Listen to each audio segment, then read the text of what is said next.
जयराम जी के इस भाषण को रिकॉर्ड से हटा दिया जाए, मुख्यमंत्री ने ऐसा कहा ही नहीं है। सोचिए, इसीलिए पहले तो धनबाद की वो जनता जिन्होंने गोल्फ ग्राउंड में मुख्यमंत्री के लिए तालियां बजाई थी, जब उन्होंने कहा था 75% नौकरियां आपको निजी कंपनी नहीं दे रही है तो जाकर कब्जा कर लीजिए। मेरी प्यारी जनता, आपके मुख्यमंत्री पलटी मार चुके हैं, आपके मुख्यमंत्री यू टर्न मार चुके हैं और अब उनके अनुपस्थिति में जो संसदीय कार्य मंत्री होते हैं राधा कृष्ण जी, वो कह रहे मुख्यमंत्री ने ऐसा कुछ कहा ही नहीं है। और मेरे उस भाषण को हटाने का भी उन्होंने स्पीकर से मांग किया। मैंने तुरंत 5 मिनट में डेटा मैंने निकाला, उनका वीडियो फुटेज निकाला, मैंने प्रभात खबर में पहले पन्ने पर छपा हुआ रिकॉर्ड निकाला। मैंने यह कहा कि जो 4 मुद्दे मैंने महत्वपूर्ण सदन को सुझाए हैं उनका निराकरण हो, और उसका आश्वासन भी मंत्री जी ने दिया है जो रिकॉर्ड में भी दर्ज होगा। और अगर उस आश्वासन के अनुसार कृत्य कार्रवाई नहीं होगी तो निसंदेह भविष्य में कई कटौती प्रस्ताव मैं स्वयं लेकर आऊंगा और उनमें सरकार की तीखी आलोचना भी होगी, उनके कार्यों की पोल पट्टी भी खोली जाएगी। तो मैंने, चूंकि ये मेरा पहला कटौती प्रस्ताव था विगत 1.5 सालों के विधायिका के कार्यकाल में, इसीलिए मैंने उम्मीद जताकर उनसे आश्वासन लेकर आज के और प्रथम कटौती प्रस्ताव को मैंने वापस लिया है। लेकिन इसका मतलब ये नहीं कि मेरा ये अंतिम कटौती प्रस्ताव है। और सबसे पहले आप मुझे कुछ सवाल पूछे, उससे पहले मैं राज्य की जनता को, विशेषकर धनबाद की उस जनता को जो गोल्फ ग्राउंड में माननीय मुख्यमंत्री की जय जयकारा कर रही थी। गोल्फ ग्राउंड झारखंड मुक्ति मोर्चा के लिए एक ऐतिहासिक मैदान है। वह मैदान जहां विनोद बिहारी महतो के नेतृत्व में उनके सहयोगी कॉमरेड ए.के. राय और दिसम गुरु शिबू सोरेन के नेतृत्व में झारखंड मुक्ति मोर्चा को एक विस्तार मिला था, एक संजीवनी बूटी मिलने का काम हुआ था। और उसमें हर साल माननीय मुख्यमंत्री, जब मुख्यमंत्री हैं तब भी, जब नेता प्रतिपक्ष थे तब भी, वो हर साल उस कार्यक्रम में जाते हैं और वहाँ की भोली भाली जनता को भाषण देते हैं, बड़ा लंबा लंबा भाषण देते हैं। वहाँ इस बार मुख्यमंत्री महोदय ने भाषण दिया था कि निजी कंपनियों में 75% अगर आपको काम नहीं दे आप कब्जा कर लीजिए। देखिए जनता को मुख्यमंत्री कैसे बुड़बक बना रहे हैं। जब ये भाषण मंचों में देते हैं, पंडालों वाले मंचों में भाषण देते हैं, तब ये कहते हैं कि 75% नौकरी नहीं दे रही है तो कब्जा कर लीजिए। और वही भाषण जब सदन में रखा जाता है, क्योंकि सदन की गरिमा होती है, सदन का प्रोटोकॉल होता है, तो संसदीय कार्य मंत्री आके कहते हैं कि इसको अब जयराम जी के इस भाषण को रिकॉर्ड से हटा दिया जाए, मुख्यमंत्री ने ऐसा कहा ही नहीं है। सोचिए, इसीलिए पहले तो धनबाद की वो जनता जिन्होंने गोल्फ ग्राउंड में मुख्यमंत्री के लिए तालियां बजाई थी, जब उन्होंने कहा था 75% नौकरियां आपको निजी कंपनी नहीं दे रही है तो जाकर कब्जा कर लीजिए।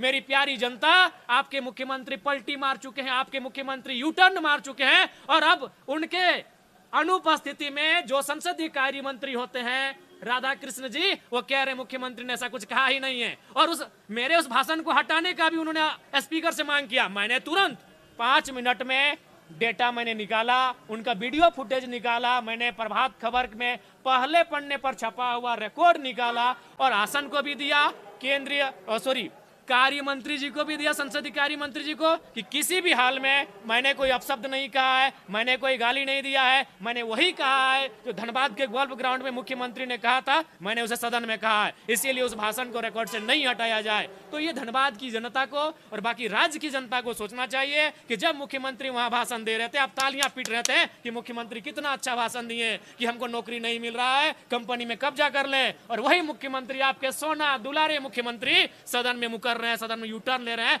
आपकी भावनाओं के साथ खेल रहे हैं, आपकी भावनाओं के साथ खेलने का काम कर रहे हैं। इसलिए राज्य की जनता को भी सचेत होने की आवश्यकता है। अब आपके सवाल,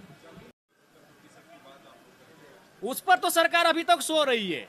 उस पर पिछले साल हमें लगता है जब सरकार बनी उसी समय नवंबर दिसंबर में यह मामला हाईकोर्ट में चला गया। अगर सरकार उस मामले को लेकर, चूंकि सबसे गंभीर मामला है, सरकारी नौकरियों के बाद अगर हमारे पास युवाओं के रोजगार के लिए साधन है तो हमारे यहाँ कई हजार मिनी रतन, महारतन कंपनियां हैं, निजी कंपनियां हैं, वहाँ रोजगार के साधन है जो हमें आजीविका का अवसर देंगे, हमारे घर परिवार चलेगा।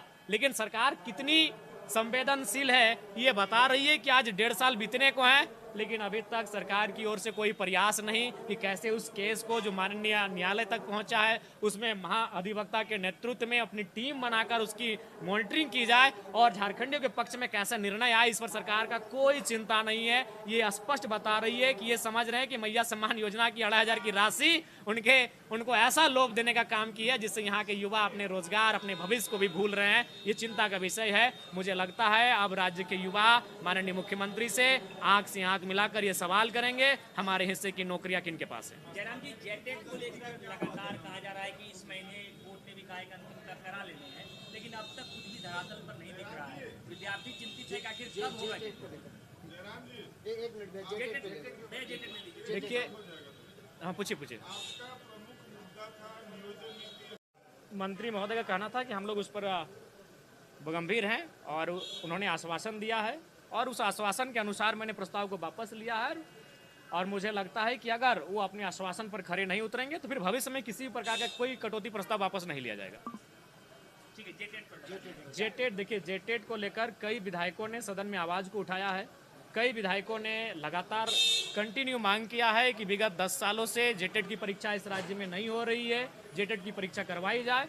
अब सरकार की मंशा पर निर्भर करती है कि सरकार कैसा चाहती है इस राज्य का शैक्षणिक वातावरण, ये सरकार की मंशा पर निर्भर करती है। नहीं तो फिर इस राज्य में एक राज्यव्यापी आंदोलन की आवश्यकता है जिसका हम लोग खुला समर्थन करेंगे। ठीक।